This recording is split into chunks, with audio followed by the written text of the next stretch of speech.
So how did you end up picking UVA?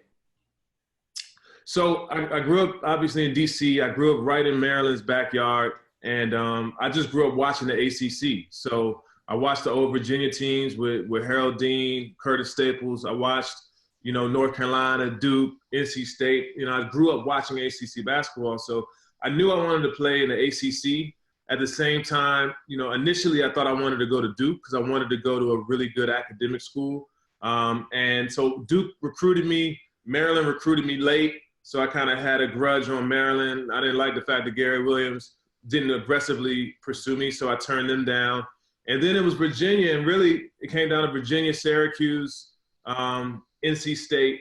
But I wanted to be close to home, but away, and I really wanted to go to a great academic school. And I liked the fact that Virginia weren't good. Like, they were terrible. And I felt like we could have the recruiting class to kind of turn it around. So I like that challenge of being kind of that first group to come in and change things up. Was that Pete Gillen's pitch to you? Pete Gillen's pitch, it was less about his pitch. I was comfortable with him. It was more so about the school. The school sold itself. The campus sold itself.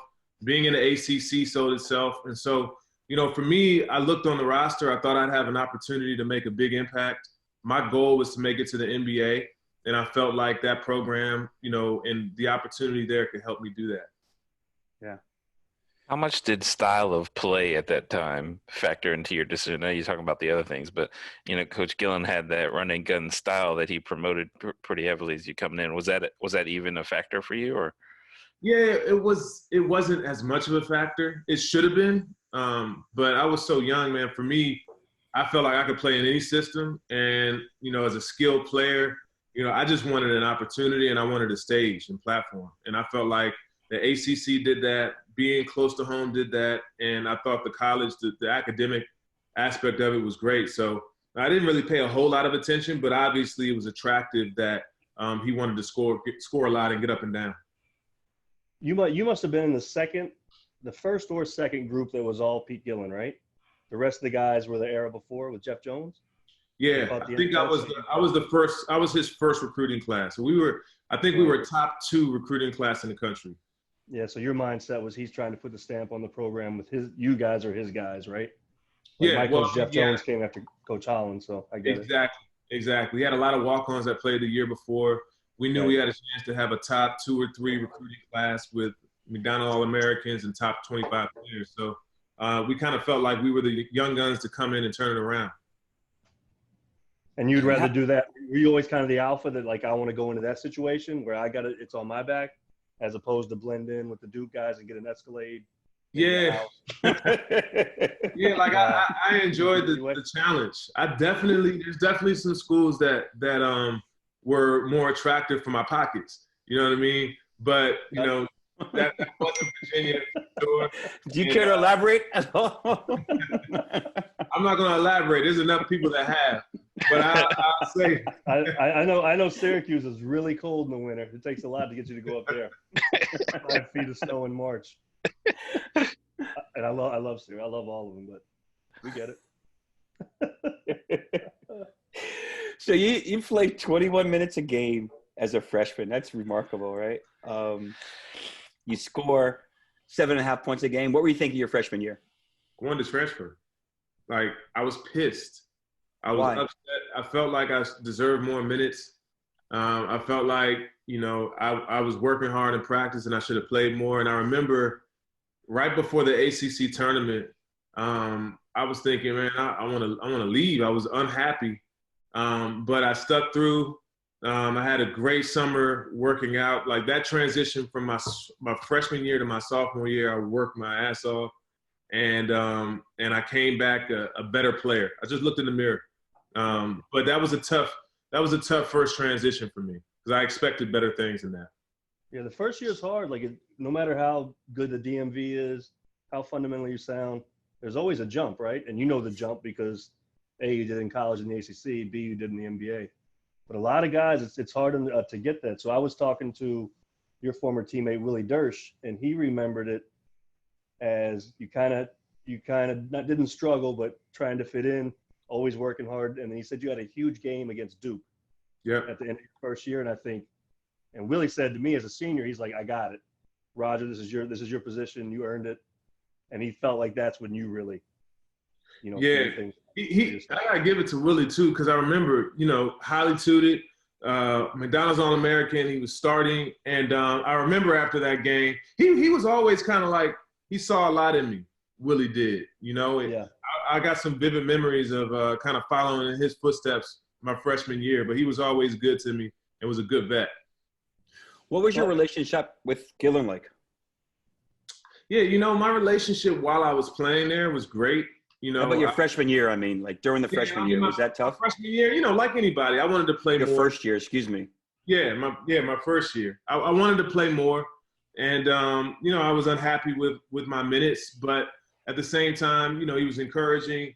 The assistant coaches were great, and then obviously I made a big leap my sophomore and junior years, and so my relationship with Pete was great. Unfortunately, Majestic Map got hurt. I was able to play point guard, and that really helped me with my pro positioning.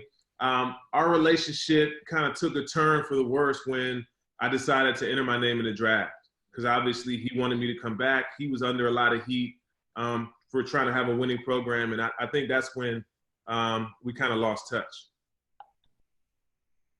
I'll take a step back. Before that, you're coming into your second year. Was the onus on? Was it really on you to improve? Like you said, you looked in the mirror, figured out the parts of your game. Was there a coach that sat you down and showed you some things, or was it 100% on you? No, I'll say Tommy Harrion was a guy that recruited me, and we spent a lot of time, in the gym, on film, looking at ways to improve. I was a gym rat, and there wasn't going to be anybody that outworked me. So that summer, I played a lot with Steve Francis back in DC. Mm-hmm. I played with a lot of the pros, and that was the summer that I said I need to make this big leap, and that's what I did. And do you think that's something, players today, because like the transfer portal is like growing and growing every year, with kids kind of playing the blame game instead of looking in the mirror and saying, oh no, I'm going to tough this out. Do you think that's the transfer portal thing is feeding into that? I think it is feeding into that, because when I looked at having to sit out, that wasn't going to be an option for me with transferring. And a lot of times, man, it is better to look within. Clearly there's some times where, a change of scenery is probably a better opportunity. But I think that you're right. That portal probably encourages it a little bit more than how it was back in our day. And I was going to ask, we're doing a photo series later, but I'll get into more details. But talk about your second year when you were coming up and the expectations coming into that second year.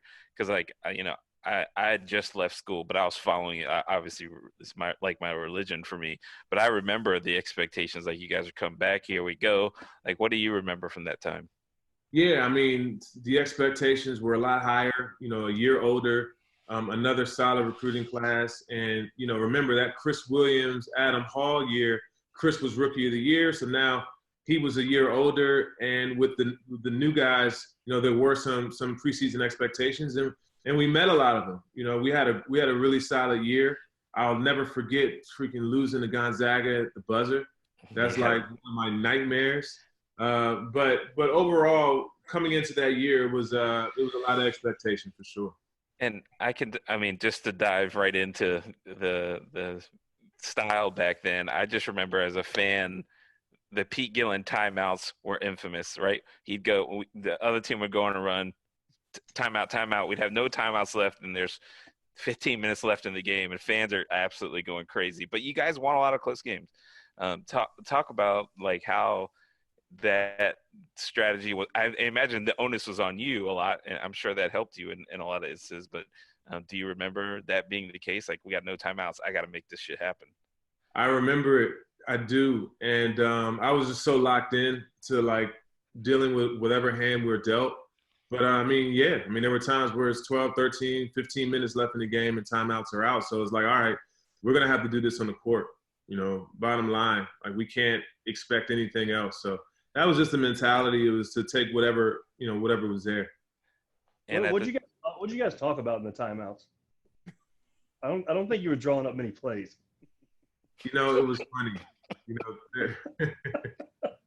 You're bringing me back down memory lane. I haven't gone back into my memory on this, but no, there were times where it was a whole lot of kind of nothing, going on in the huddle. And I'll give you my fresh story. Myself and Willie Dersh, who had graduated, his first job was working with me on the American Stock Exchange.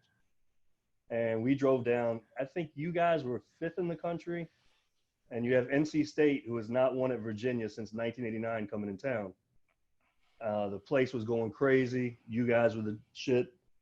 Everything else, and the game goes on. Long story short, you guys were behind the whole game, came back, and right when it was time that y'all needed a bucket, I didn't feel like it was because of the players. There was just no concerted effort, let's run Chicago or number 1 or whatever. So after the game, Roger, me and you guys ended up losing a tight game. And me and Willie go and we're hanging out with Coach Harrion and Pete Gillen at Bryant Hall. And we hung out a little bit before we went there and everything, had a couple Coors Lights. And so I'm like, Coach Gillen, can I ask you a question? He goes, yeah, Doug, sure, what do you got? He's all upbeat and funny, the whole thing. I say, Coach, do y'all have any plays on your team? And he makes a joke. Willie kicks me. He kicks the shit out of me under the table. He's like, Fresh, shut up. I'm like, no, I'm not kidding. Do you guys say let's do number 1, get the ball to Roger Mason, get the ball to the post or whatever? And Willie never lets me live that one down. I gotta give Coach Gillen a lot of credit though. He put the ball in my hands. He trusted and believed in me early on. And results, I had an 11-year career in the NBA, and that doesn't happen without his belief in me. So, with that said, Pete let me run, let me shine. And I think one thing people probably don't remember, you can look it up, but the free throw percentage for Roger those years, incredible, right? It's 1 or 2, 3 every single year. So I don't remember losing a lot of close games. I know people griped about, we don't have timeouts, but I was kind of show me a game where it really hurt us, not having a timeout. There weren't many instances of that. Just maybe the fact that when they went on the run, we'd just get crushed or we'd win a close game, right? I feel like that was generally the consensus. And we didn't do well on the road. Maybe you could talk about that too. What were the road games like for you guys back in those days? Yeah, I remember we had really zero success at Cameron, and that was disappointing. I always loved those games. I can't really put a finger on it. I have no idea why. I think typically in league, role players typically play better at home, and so we didn't have a whole lot of help on the road. But I can't even identify why. Yeah, because I remember, that kind of haunted the Gillen and some of the Leto era. It was always solid at home, could not get it done on the road. And then in the ACC tournament, it was we played NC State every year. So they were tough. The ACC was like that back then, though, man. Crotty hit on it. Crotty never won in Cameron, right? But we beat Duke at home all the time. Yep. We actually got 1 win in Cameron in my 4 years, but you go to Clemson, we're talking about it. You go into Maryland, that's those Coldfield House. Ooh, that was tough. And what was that like for you, a homecoming game going back to Maryland? That was always fun. We beat Maryland at Coldfield. It was always a great time coming home, and I wanted to kick those guys' ass. I couldn't stand Maryland. Yeah, that's awesome. Dixon, Blake. And then later Kaner Medley. Those guys, I couldn't stand them. They were just so annoying. So those were some good games, though. Do you remember your final game during your 3rd year at UVA? I do, man. My final game was bittersweet because we had my junior year, 3rd year, it was a disappointing year. We were highly touted. We were supposed to make the tournament, and it was a flop. And I remember when we didn't make the NCAA tournament, that what's that other tournament that they have? NIT. NIT. Yeah, I got that out of my memory bank. But that was be careful. You're talking to an NIT champ right over here. Good for you. I get made fun of for that a lot too, but yeah, no, it was probably one of the